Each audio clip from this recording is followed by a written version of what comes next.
اب حج کے موقع پر بھی جب بندہ وہاں پر مینا میں کنکریاں مارتا ہے، رجم کرتا ہے، وہاں کون سا شیطان ہے؟ کیا سینگ لگا ہوا کوئی بڑا شیطان کھڑا ہے؟ وہاں تو پتھروں کے پلر ہیں اور چھوٹی کنکریاں ہیں آپ کے ہاتھ میں. جب آپ مارتے ہیں تو پلر کو مار رہے ہیں. حقیقت میں یہ نہیں ہے میرے عزیزوں، وہ تو ایک سنت تمہارے سے کرائی جا رہی ہے. حکم یہی ہے کہ جب بندہ وہاں پر کنکری مارے تو یہ تصور کے ساتھ مارے کہ میرے اندر جو شیطان ہے میں اسے مار رہا ہوں، جو ہمہ وقت مجھے یاد خدا سے غافل کرنے کی کوشش کرتا ہے، میں اسے کنکری مار رہا ہوں. انشاءاللہ العزیز اگر تمہاری کنکری قبول ہوئی اور نیت قبول ہوئی تو مولا پوری زندگی بھر شیطان کے وسوسوں سے بچا لیتا. تم نے مار دیا وہاں پر. اسی طرح قربانی کرنے کے وقت، چھری چلانے کے وقت نیت یہ کر لیا کہ اے مولا میرے اندر جتنی خرافات ہے آج کی عید الاضحیٰ میں میں سب ذبح کر رہا ہوں، میں ذبح کر رہا ہوں. اگر تمہاری نیت صادق ہوئی انشاءاللہ العزیز اس کے بعد تم دیکھو گے وہ بری حرکتیں تمہارے اندر نہیں آئیں گے. قربانی کا اصل مفہوم یہ ہے، قربانی کا اصل مقصد یہ ہے کہ اپنے اندر کی جتنی خرافات ہے انہیں ذبح کرو. ظاہر سی بات ہے سامنے ایک جانور ہے، جانور کو تو ہم ذبح کر رہے ہیں، لیکن قرآن نے کیا کہا؟ نہ اس کا گوشت اللہ کو پہنچتا ہے نہ اس کا خون، بلکہ تمہاری نیتیں اللہ کو پہنچتی ہیں. تو نیتیں اچھی کرو، اسی کے اعتبار سے ذبح کرو. اے میرے عزیزو، آج کے حالات میں میں یہ گفتگو ضرور کرنا چاہوں گا. عید الاضحیٰ ہو، عید الفطر ہو، قربانی ہو، یہ سب اسلام کے شعائر ہیں، اللہ کی نشانیاں. ان کو برقرار رکھو اور پوری آن شان بان کے ساتھ ادا کرو. میری طرف سے کہیں پر بھی میں نے آج تک یہ نہیں کہا کہ تم چھپ چھپ کر کے اس طرح سے کرو اس طرح سے کرو. عزیزان گرام وقار، حیرت ہو رہی ہے، مارکیٹ میں ہزاروں لوگوں کا جمع غفیر ہے، جگہ جگہ پر اب سات حرکتیں ہم دیکھ رہے ہیں. اس کے باوجود بھی کچھ ایسے لوگ جو بکے ہوئے ہیں وہ لوگوں سے اب بھی کہتے ہیں کہ چاشت کی نماز پڑھ لینا گھر میں. عید چھوڑ دو، چاشت کی نماز پڑھ لو گھر میں. چاشت کی نماز انہیں پتہ ہی نہیں ہے یہاں پر فرض نمازیں نہیں ہیں اور چاشت پڑھا رہے ہیں. ہم میں سے تو بہت سارے وہ ہیں جو بیچارے سال بھر میں ایک عید کو تو برقرار رکھے، اس کو بھی ختم کرو گے تو اسلام ان کے ہاں بچا کیا؟ کچھ گھروں میں گاؤں دیہات میں جا کر کے دیکھو ان کی نمازیں تو صرف عیدوں میں باقی رہ گئی. عیدوں میں تو وہ مسلمان نظر آتے ہیں. اب یہ چاہتے ہیں کہ وہ سال میں ایک بار بھی نظر نہ آئے. ختم کر دو ساری چیزیں. عزیزان گرامی، اپنے حقوق کا مطالبہ کیا جا سکتا ہے. ظاہر سی بات ہے گورنمنٹ یا حکومت وقت وہ جب کسی مندر کو پوجا کرنے کی گائیڈ لائنز جاری کر سکتی ہے کہ اس طرح سے تم اپنی پوجا پاٹ کرو سوشل ڈسٹینس کے ساتھ، تو ہم میں سے کوئی کیوں نہیں پوچھتا ہمارے لیے بھی کوئی گائیڈ لائنز جاری کر دی جائے.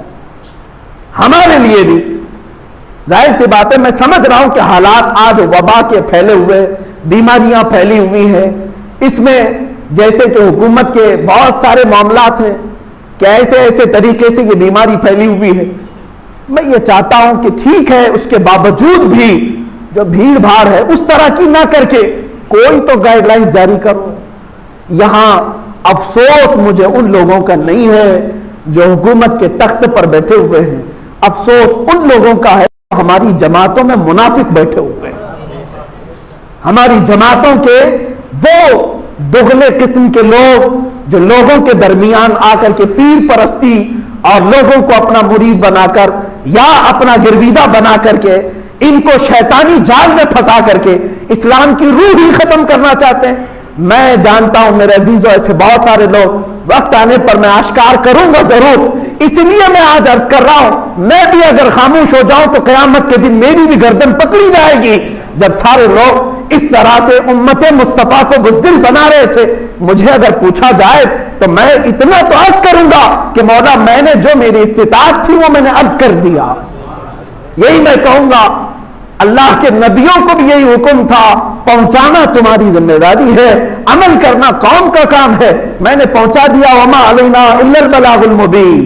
ہم پر ہے صرف پہنچانا، اب قوم کا کام ہے. لیکن اگر کسی نے نہیں کہا تو سب کی گرفتاری ہوگی، سب کی پکڑ ہوگی. عزیزان گرامی وقار، ان تمام معاملات میں اپنے حقوق کے ساتھ جیو. دین اسلام کے لیے اب آگے آنے والے خطرے اتنے شدید ہیں.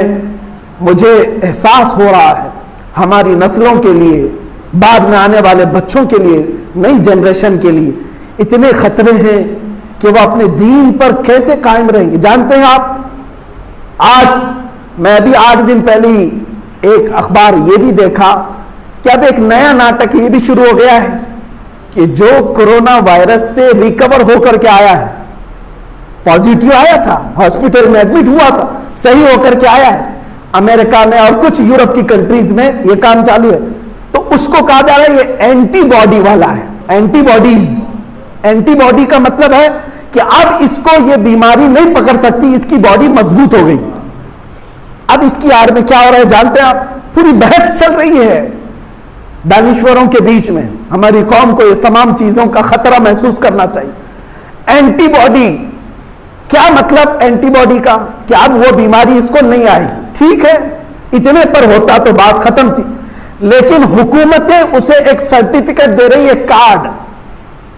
تم کرونا وائرس سے پیڑت تھے، ریکور ہو کر کے آئے، ایک کارڈ تمہیں دیا جائے گا، جیسے پاسپورٹ ہوتا ہے ویسی وہ کارڈ. اب اس کے لیے کیا سہولتیں ہیں؟ سننے میں یہ آیا کہ اس کے لیے سہولتیں ہیں کہ وہ علل اعلان کہیں پر بھی پکنک پوائنٹ پہ جائے، کسی بھی جگہ سفر کرے، اس کے لیے پابندی نہیں، کیونکہ اس کے پاس وہ کارڈ ہے، اینٹی باڈی کا کارڈ ہے. اور جس کے پاس کارڈ نہیں اس کے لیے پابندی ہے کہ تم اس طرح کی بھیڑ میں نہیں جا سکتے، تم پکنک پوائنٹ پہ نہیں جا سکتے، تم بازاروں میں نہیں جا سکتے، تم سفر نہیں کر سکتے. اب دیکھنا آئندہ چل کر کے ہر سفر پر بھی یہ ایئرپورٹ میں وہ کارڈ پوچھیں گے تمہارے پاس. یہاں تو ابھی نہیں آیا، باہر ملکوں میں یہ اینٹی باڈیز کا یہ کام شروع ہو گیا. اب اس پر بحث بھی یہ ہو رہی ہے. بعض لوگ یہ کہہ رہے ہیں کہ اگر یہ کارڈ والا سسٹم ہوا تو 2 طبقے ہو جائیں گے. ایک وہ لوگ جو اعلیٰ قسم کے ہیں، اینٹی باڈیز ہیں، یہ ان کے پاس کارڈ ہے، یہ کہیں کا بھی سفر کر سکتے ہیں. اور جس کے پاس نہیں ہے وہ کیا کرے گا؟ ہر جگہ نہیں جا سکتا. اس کے لیے کچھ لوگ کہہ رہے ہیں زبردستی ہاسپٹل میں جا رہے ہیں، ہم کو بھی کورونا ہوا ہے، ہم کو بھی کورونا ہوا ہے، اور واپس آ کر کے ہم کو بھی وہ کارڈ ملے گا. عزیزان گرامی وقار، اس کی آڑ میں بہت سارے سخت احکام آئیں گے. بعد والوں کے لیے کتنا خطرہ ہے اگر یہ پابندی لگا دی جائے کہ صرف جمعہ وہی پڑھ سکتا ہے جس کے پاس کارڈ ہے. یہ تو غلامی کے زمانے میں دوبارہ آ جائیں گے. اس طرح کی غلامی انگریزوں کے دور میں بھی نہیں تھی، اس طرح کی غلامی میں پھر دوبارہ آئیں گے. میں اسی لیے کہہ رہا ہوں کہ آج بیدار رہے. میرا یہ میسج ہر ایک ذی شعور کے لیے ہے، اس میں صرف مسلمان نہیں، میں سارے طبقات کے لیے کہہ رہا ہوں. سب کے لیے یہ بہت ہی گمبھیر وقت ہے سوچنے کا. تمہاری آزادیاں ختم ہو چکی ہیں، تمہیں پتہ بھی نہیں ہے. آج ہم آزاد ہیں نا، یہ کہنے کو ہے، ہماری آزادیاں جا چکی، تمہیں معلوم بھی نہیں. مجھے میرے قانون نے آزادی دی تھی کہ تمہارے باپ کا، ماں کا، بھائی کا، کسی کا بھی انتقال ہوا ہے تو تم اپنے دین، اپنے مذہب کے مطابق لاش لے جاؤ، اپنے قبرستان میں دفن کرو، جیسا تمہارا مذہب کہتا ہے. یہ آزادی تھی کہ نہیں؟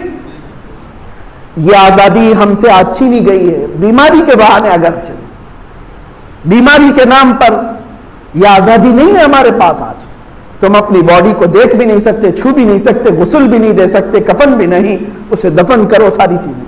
ٹھیک ہے، ہم دیکھیں گے جب تک یہ معاملات چل رہے ہیں. آج اسی لیے تو سارے کمپرومائز کر کے چل رہے ہیں. بیماری کا معاملہ ہے، بیماری کا معاملہ ہے. لیکن عزیزان گرامی وقار، اسی طرح یہ تمام معاملات ہوتے رہے تو بعد کے حالات خطرناک ہو سکتے ہیں. اس لیے میں کہوں گا اپنے شعائر کی حفاظت کرو. آج اللہ نے تمہیں مسلمان پیدا کیا ہے تو اپنے دین پر مضبوطی سے قائم رہو، مضبوطی سے قائم رہو. انشاءاللہ العزیز عید الاضحیٰ بھی ہوگی اور قربانی بھی ہوگی انشاءاللہ، اور ہمارے تمام شعائر بھی ہوں گے. اللہ رب العزت ہم سب کو سہولتیں عطا فرمائے. رب ذوالجلال یہ پھیلی ہوئی وبا اور بلا کو ختم فرمائے، ہم سب کو آزمائشوں سے مولا محفوظ فرمائے.